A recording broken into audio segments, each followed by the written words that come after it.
Hi everybody, this is Laura, City Scrapper. Thank you so much for joining me on my channel today. Recently, I went to a Girls Gone Scrappin' scrapbook retreat weekend and I made a whole bunch of layouts and I was ahead on my Punched Out Thursday to Die For hop. And whenever I'm ahead on hops, something always goes wrong. So I should have published this video yesterday, but I got my days confused and my dates and I did not edit this in time, so I'm so sorry. This should have been posted yesterday, but here it is a little late. I wanted to make a Christmas layout for this month's Punched Out Thursday to Die For, and I'm using one of my all-time favorite Christmas collections. This is the K & Company Brenda Walton Peppermint Twist collection. I absolutely love this collection, and I had made a layout last year sometime where I punched out a whole bunch of border strips and then layered them together to make a large Christmas tree. And I was thinking I would do the same thing and make a number of smaller Christmas trees. I still had lots and lots of border strips that were punched out that I had saved with the rest of the collection. So I'm mainly using those strips and I punched a couple of new ones to fill in anywhere where I didn't have enough of a certain color. Unlike last time I made a layout using these strips, when I mixed all the different colors together, I was thinking that I would make 6 trees. I would make 3 of them in the green and blue color scheme, and then 3 of them in the pink and red color scheme. I think these trees are so easy to make, and they look like they took a lot longer than they do. I started by cutting out a number of tall, skinny triangles from white cardstock. I used the border strips and I layered them on top of each other, and I started from the bottom and went up. And then when I had the pieces layered on top of the triangle, I cut all of the excess strips off. And then I used some Distress Oxide to ink the edges. I also inked the edges of each of the individual border strips. And then when I was all done with the tree, I inked around the whole tree.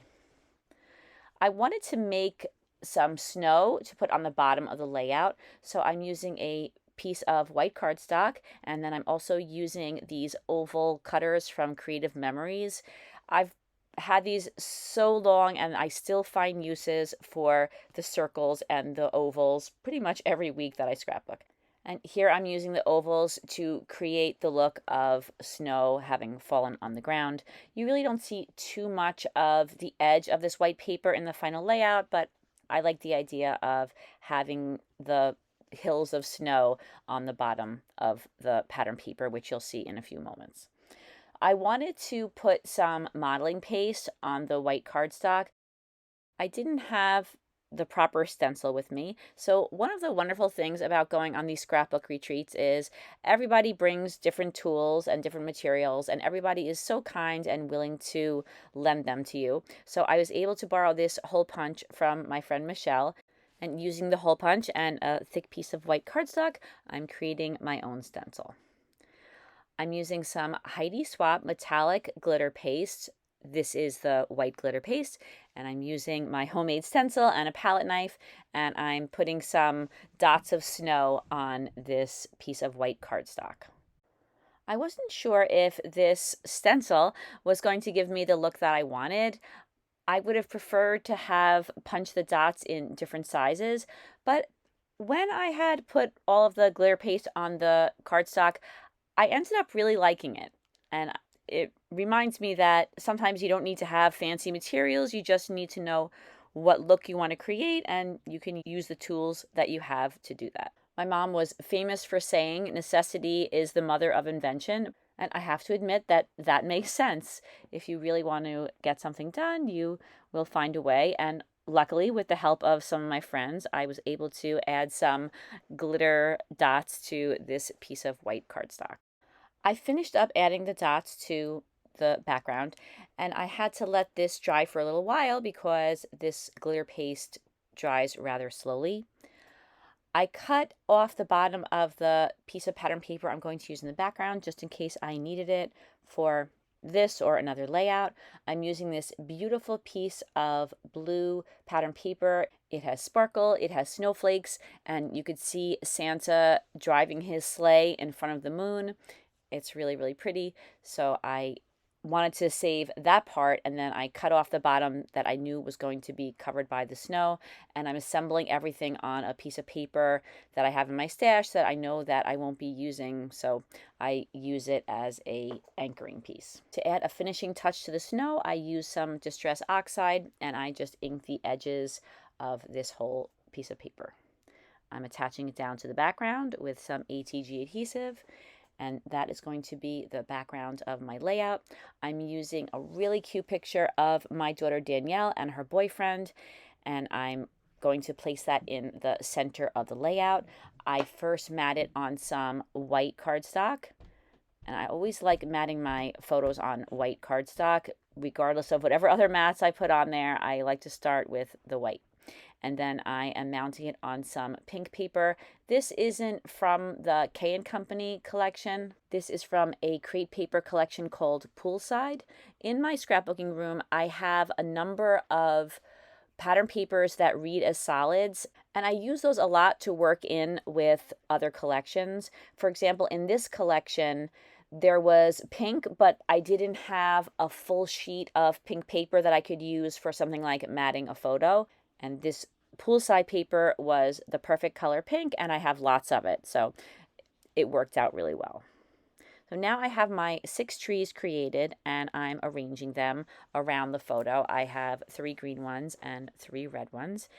And then I was thinking before I continued, I would pop my photo up on some foam. I'm using some fun foam, and then I will position it on the background, and then I'll be able to arrange the trees, but I can't really arrange the trees until I know exactly where my photo is going.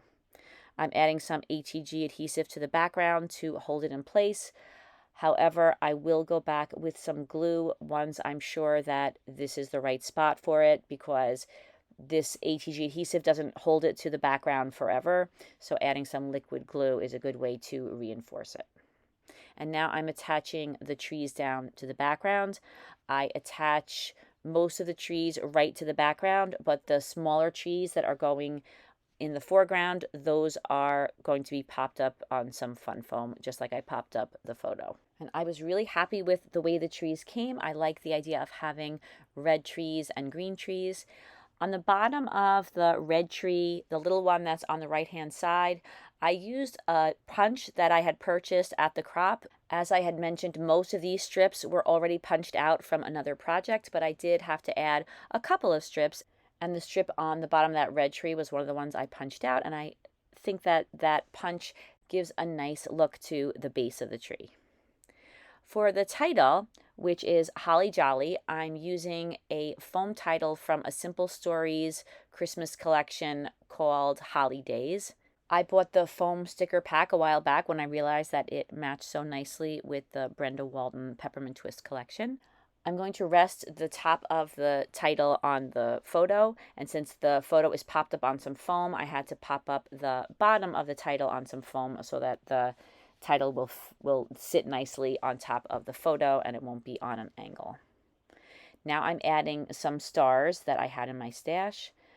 I picked out a number of different size stars to go along with the different size trees. I'm using some glossy accents to glue those stars down to the tops of the trees. I think the glossy accents is perfect for these types of embellishments, and sometimes I'll use gel glue to hold things like this down, and I find that although the gel glue will hold them down initially, it doesn't really hold them over the long run, so I found the glossy accents is much better.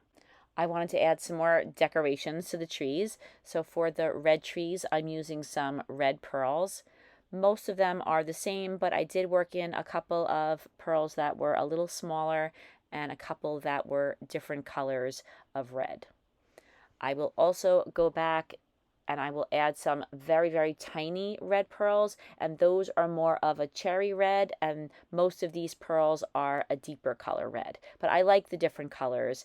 I think that it adds a little bit of variety and interest to the trees.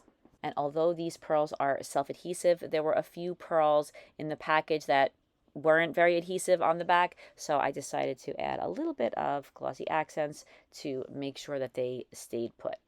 And then After I added a number of the larger pearls, this is when I went back in with those very, very tiny red pearls, and I like the way those look, filling in some of the spaces.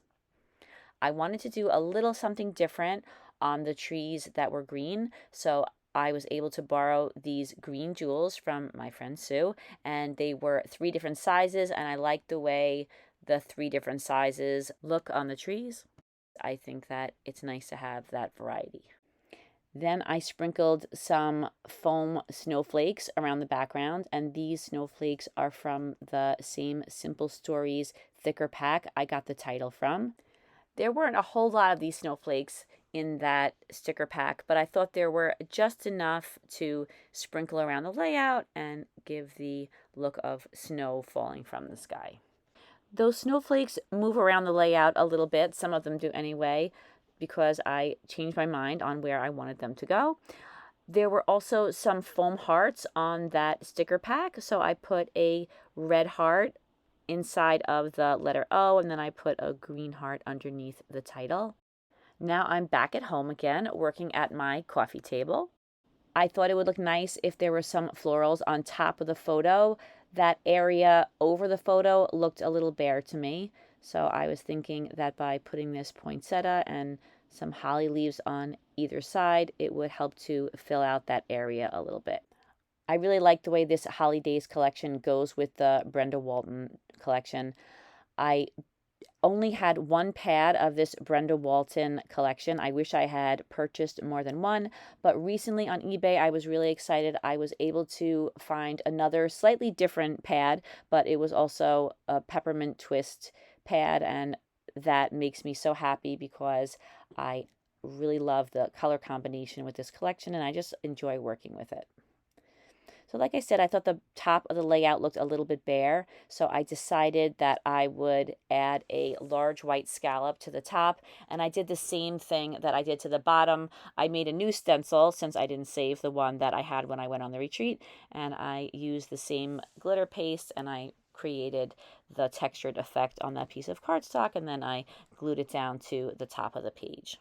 I didn't mention earlier that I had messed up this photo. I got some of the glitter paste on it and I wasn't able to remove it, so I had to replace the photo. So I didn't attach down the photo corners, but I did make some photo corners when I was at the retreat, and then I glued them down to the layout when I got home and I had replaced the photo. And then I added some very, very tiny rhinestones to the centers of all the snowflakes, and then also to the centers of those foam hearts. And that is the last touch on this layout, and here are a few close-ups.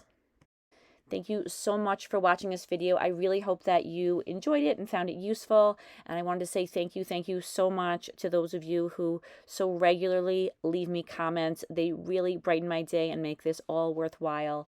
Please don't forget to take a look in the description box where you'll find the links to the other channels that participate in A Punched Out Thursday to Die For. I'll see you again soon. Take care. Bye-bye.